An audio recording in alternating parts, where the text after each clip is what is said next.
Hello everyone, welcome back to my channel. And in today's video we're going to cook stir-fried crispy pork strip and paired with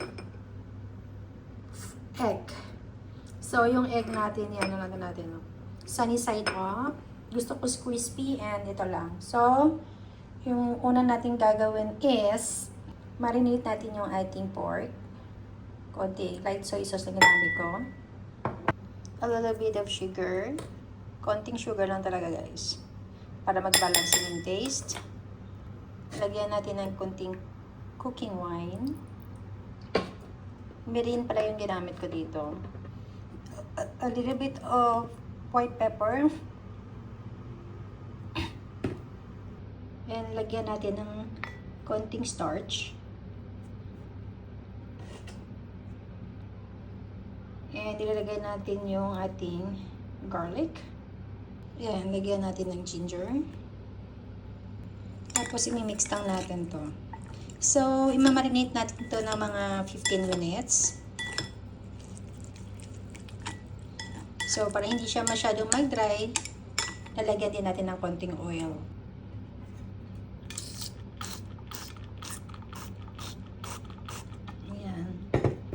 And then, imimix lang natin ito ulit. Hanggang maging well combined. So, ito lang guys. Color meat pala yung ginamit ko.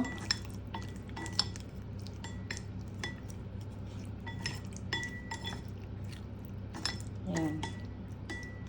So, mamarinate natin to for about 15 minutes. Sa kawali.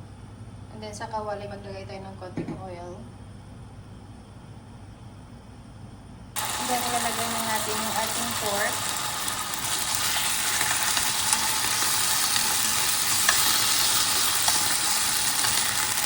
I-stir pa lang natin ito guys, no? Hanggang maging golden brown.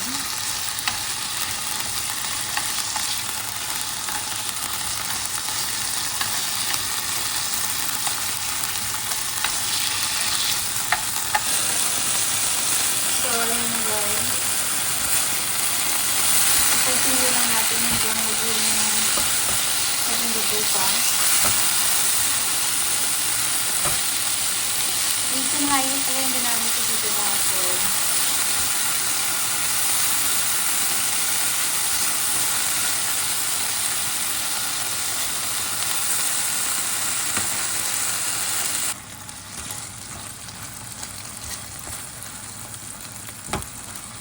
So, gusto ko siyang maging crispy, kaya konting minuto pa.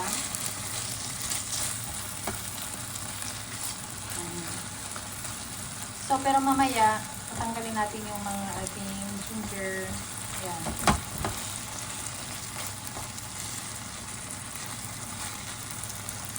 So, dito sa kabila, ay magluluto naman po tayo ng itlog. So, konting oil yung ginamit ko dito. Ayan ang ating egg. I want my egg to be crispy. So, tinakpan ko yung egg ko guys. Para hindi na ako magbaliktad ng egg ko. Yan na. Pero yung iba gusto nila ganito lang siya. Tuto na yan para sa kanila, no? Pero sa akin, I want it to be crispy. So ito na yung ating pork.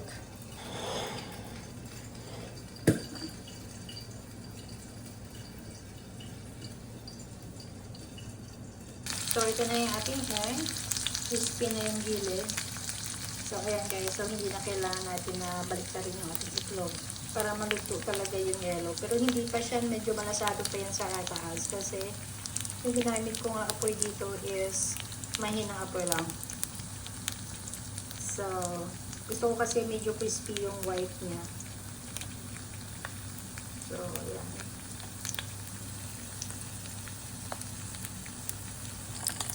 So, ito na yung ating itlog. Okay na to. Yung nalagay na natin ito sa ating plate. So, when it's done.